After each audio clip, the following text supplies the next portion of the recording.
pernah dengar nama Yi Sun-shin? Panglima perang Korea yang dijuluki Dewa Laut dan sampai dijadiin nama hero di Mobile Legends saking hebatnya. Bareng kapal kura-kura ciptaannya, dia sanggup ngalahin armada perang yang jumlahnya jauh lebih besar. Hari ini kita mau ajak kamu kenalan sama sang Dewa Laut Korea yang sampai akhir hayatnya cuma mikirin negeri tercintanya. Hai penjelajah waktu, selamat datang di Labirin Sejarah, tempat di mana masa lalu tidak pernah benar-benar berlalu. Bersiaplah untuk menyusuri lorong-lorong waktu dan menemukan cerita-cerita yang tersembunyi di balik tirai sejarah.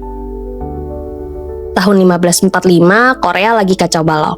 Perang saudara di mana-mana dan situasi berantakan. Di tengah kondisi kayak gini, lahirlah Yi Sun-shin. Seorang anak laki-laki dari keluarga bangsawan yang hidupnya biasa-biasa aja alias nggak kaya raya.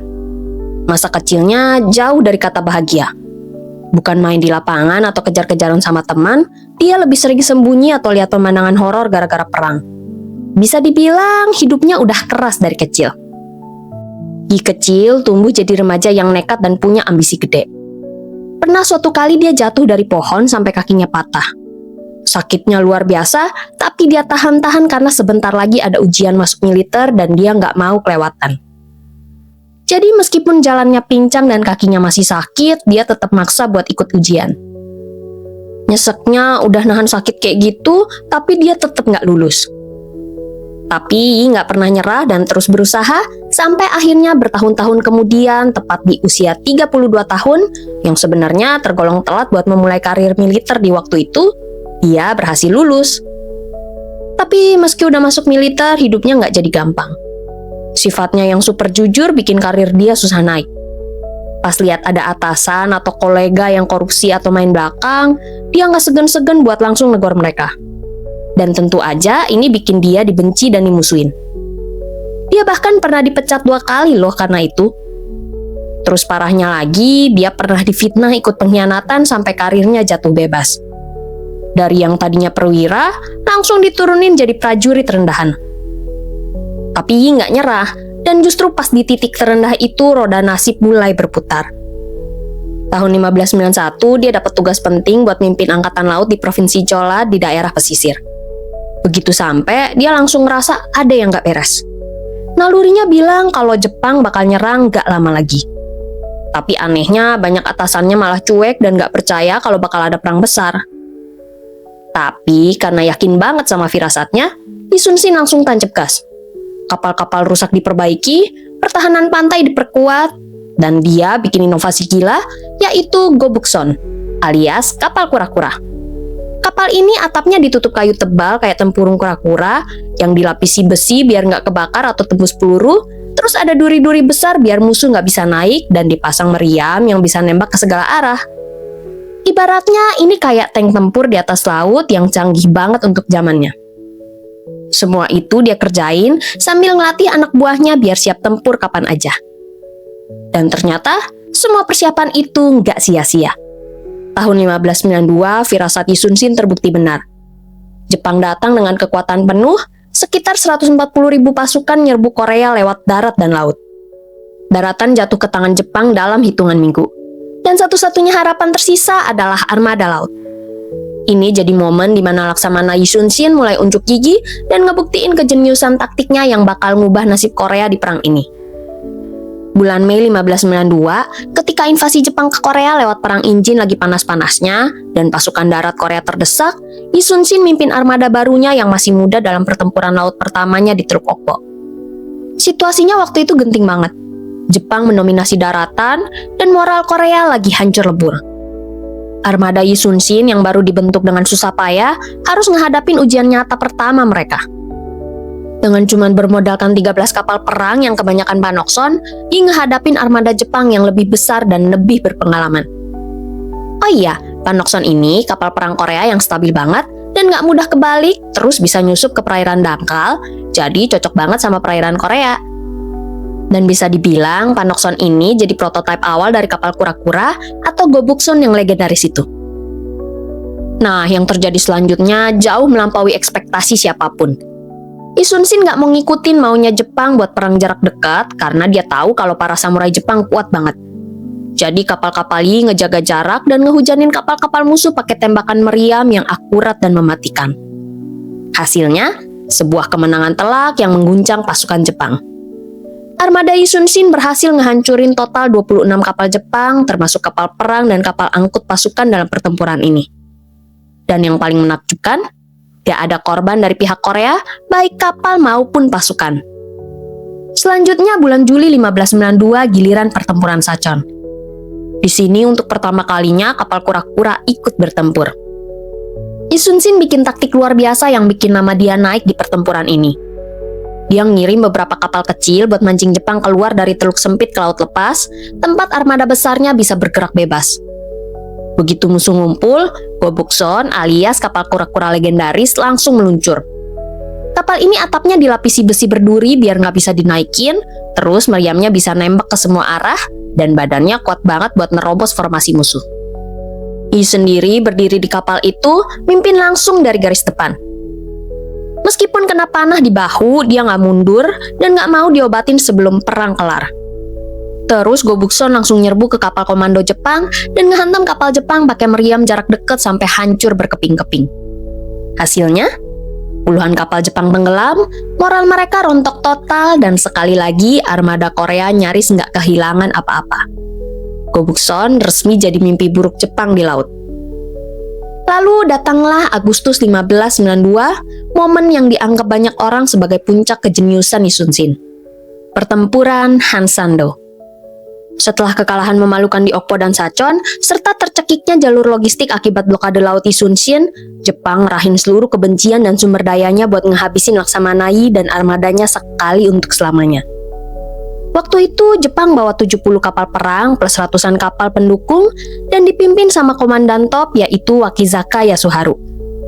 Sedangkan Yi cuma punya 56 kapal tapi dia punya trik maut yaitu taktik bulan sabit.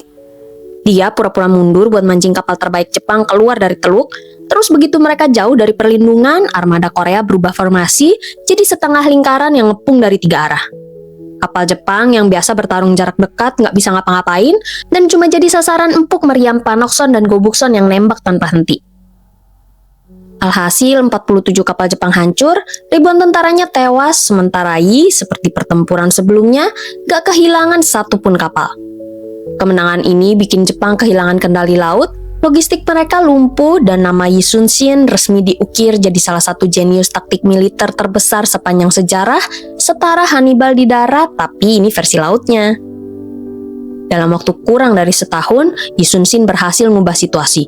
Dari negara yang hampir dikuasai penuh Jepang, jadi punya peluang besar buat melawan balik, dan semua itu dimulai dari laut.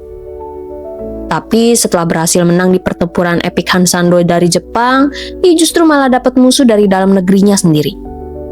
Ada jenderal bernama Won Gyun yang iri sama kesuksesan Yi, terus dia fitnahi ke raja. Dia bilang Yi sengaja nunda-nunda perang biar Jepang nggak kabur. Padahal itu justru strategi jenius Yi buat ngejebak musuh. Akibat fitnah itu, Yi Sun Sin dipecat paksa dari jabatan Laksamana, disiksa sampai tulangnya retak dan diturunin jabatannya jadi prajurit biasa. Yi Sun Sin bahkan nyaris dihukum mati. Untungnya rakyat Korea demo besar-besaran sambil nangis-nangis dan teriak, "Jangan bunuh Laksamana kita, dia pahlawan."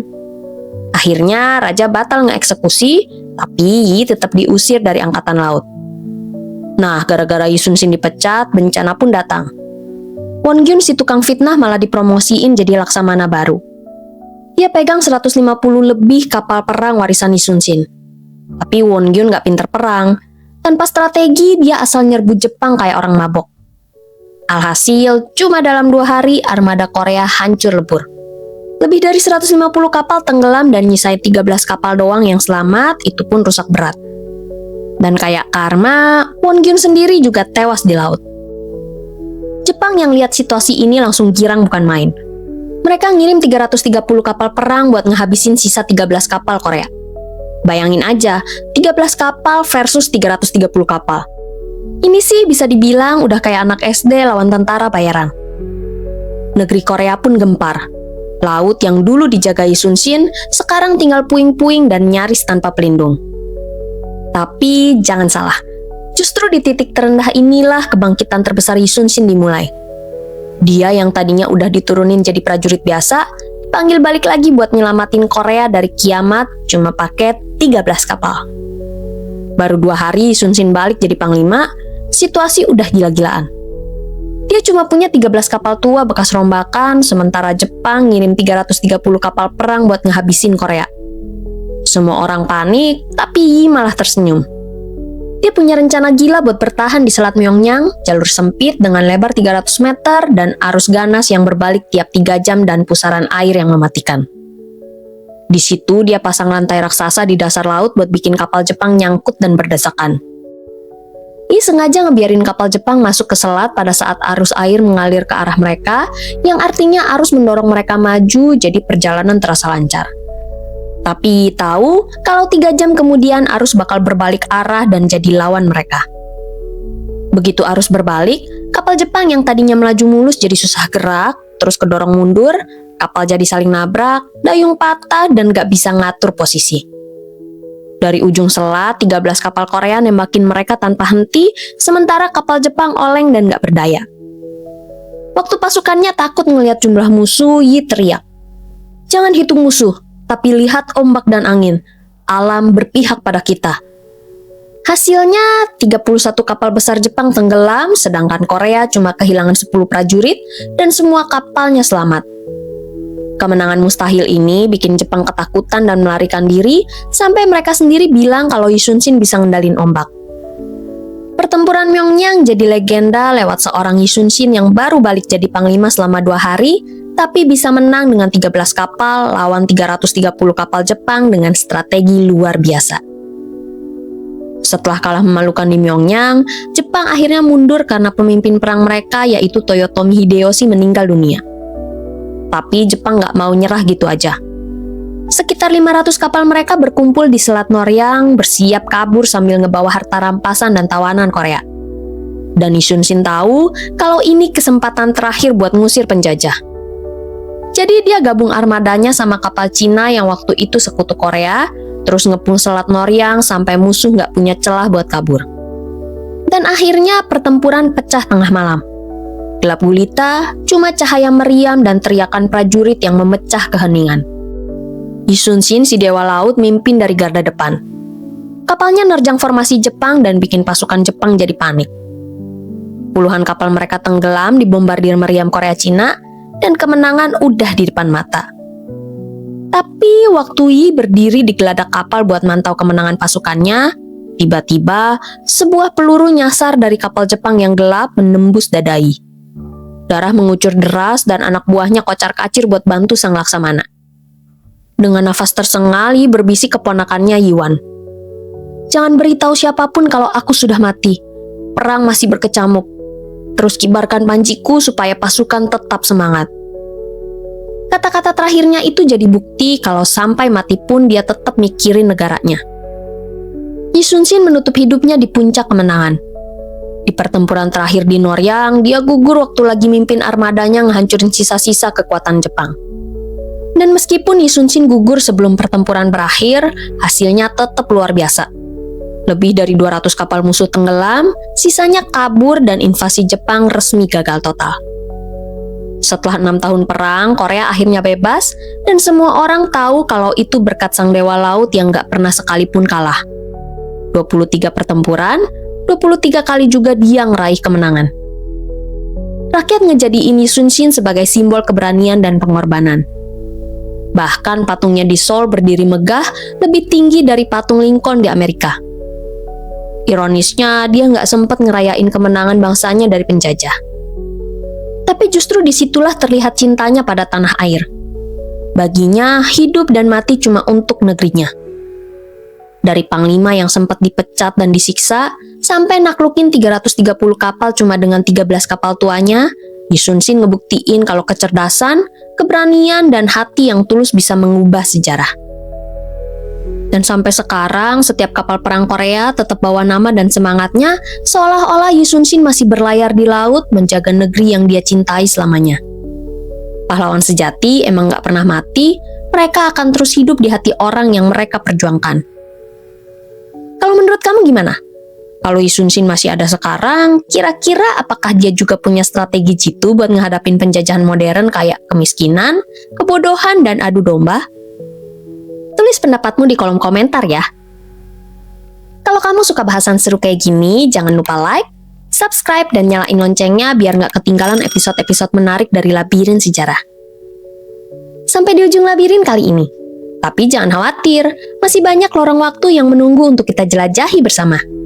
Sampai jumpa di petualangan berikutnya penjelajah waktu.